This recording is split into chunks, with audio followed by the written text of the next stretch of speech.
I, 30 male, have footage of my brother-in-law, 50 male, entering my house while I'm gone. Thousands of dollars ended up missing. My sister, 40 female, is estranged from the family. She's a pathological liar, and we've watched her abuse my mom and a string of men over the years before we cut contact about 7 years ago. Her ex-husband from that time, Phil, was a really nice guy, and after their breakup, he stayed in contact and became close with my mom as they're both Portuguese and he didn't have many friends here. He would come over to fix stuff, have tea, or walk the dog. He says he has PTSD from the relationship, and I believe it. He's come over sobbing many times, and I've consoled him and supported him in general. Last December, about $1,500 was stolen from our home. I got a security camera facing the entrance to the house. The other day, I get an alert and I see Phil coming over. He had asked me a year ago if he could come walk the dog sometimes, and I agreed. He should be able to come in the gate and grab the dog without entering the house. I see him on camera greeting the dog, and then he starts rummaging through my stuff in the outdoor seating area. Okay, maybe he left something here.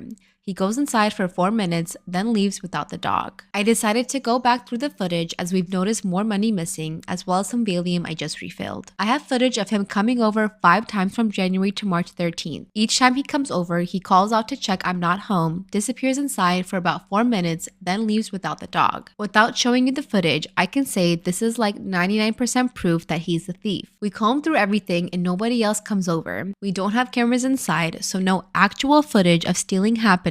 But what the hell do I do? I'm planning to confront him this afternoon, but I don't know the best way to do it. He's massively built, ex-bouncer with anger issues in the past, extreme depression right now, and he can be aggressive. That said, he's always been the most perfect gentleman to my family, and his angrier side may just be in the past. I'm pretty fucked up by this, not to mention a few $1,000s down. He's coming over in about 8 hours, and I don't want to involve the police unless it's an extreme last resort. Full of adrenaline right now. He was meant to come over but fell asleep as he works late. He messaged to apologize and said he'd come to see me tomorrow instead. I talked to my partner and friend, and we decided to send him a message instead of meeting in person. Here's our chat. Hey Phil, I've discovered something pretty upsetting that we need to talk about. I want to say that I really love you and I think very highly of you and really love that we've supported each other through the years. I'm saying this now because I want to clear the air, make things right, and get back to being good friends. Since last year, I've noticed lots of money and Valium going missing from my house, at least $1,500. Me and my partner were very stressed out and didn't feel safe knowing people were coming into our home. We suspected my friends and investigated for a long time. It was really stressful and hurtful thinking someone I knew would steal from me and I didn't know who.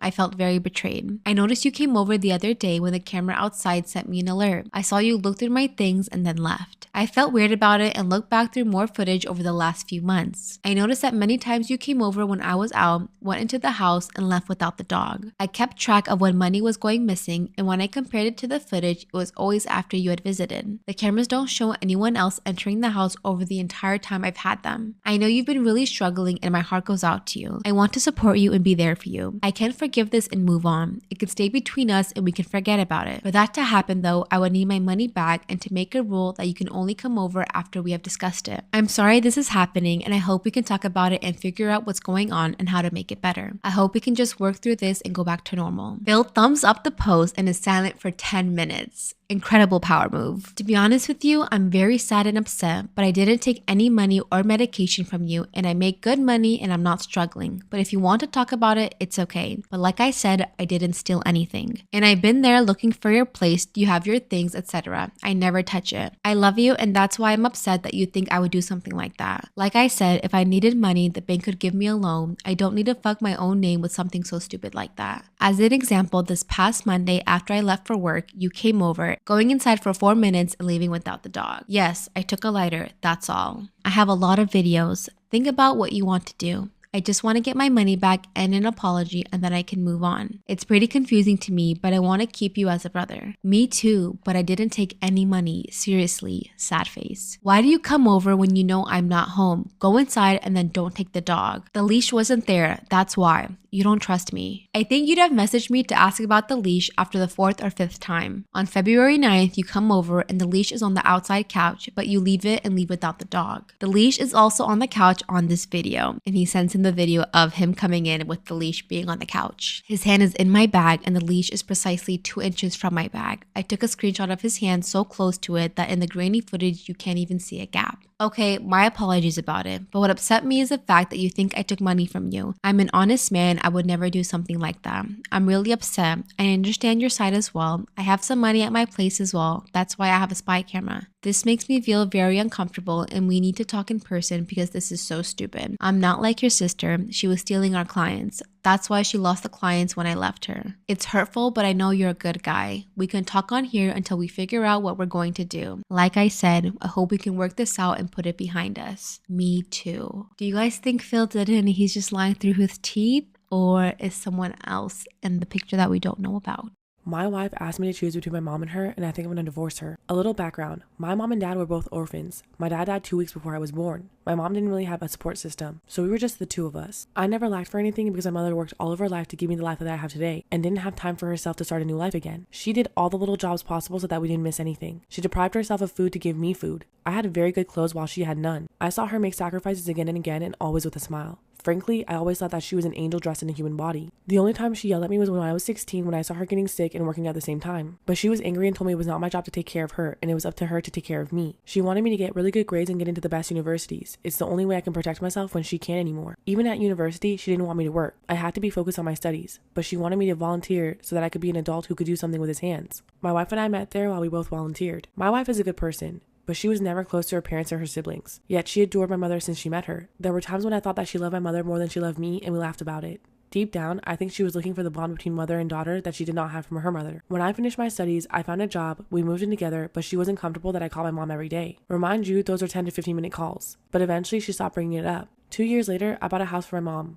Because we never had a house in our name. We lived from apartment to apartment. So for all the sacrifices she made, it was for me the least of it and it was non-negotiable. That's when the problem started with my wife, then girlfriend. She wanted me to think about us first. I told her that my dream had always been to buy my mom a house since I was little and that's what I had to do. But she complained about it to my mom. My mom didn't even know that I bought a house for her as it was supposed to be a surprise for her birthday. She was uncomfortable of receiving the house because of my wife and told me that it wasn't necessary that we could use it for us when we get married. I was furious. I told my mother that the house was for her and she could do with it whatever she wanted, but it was time for her to think about herself first.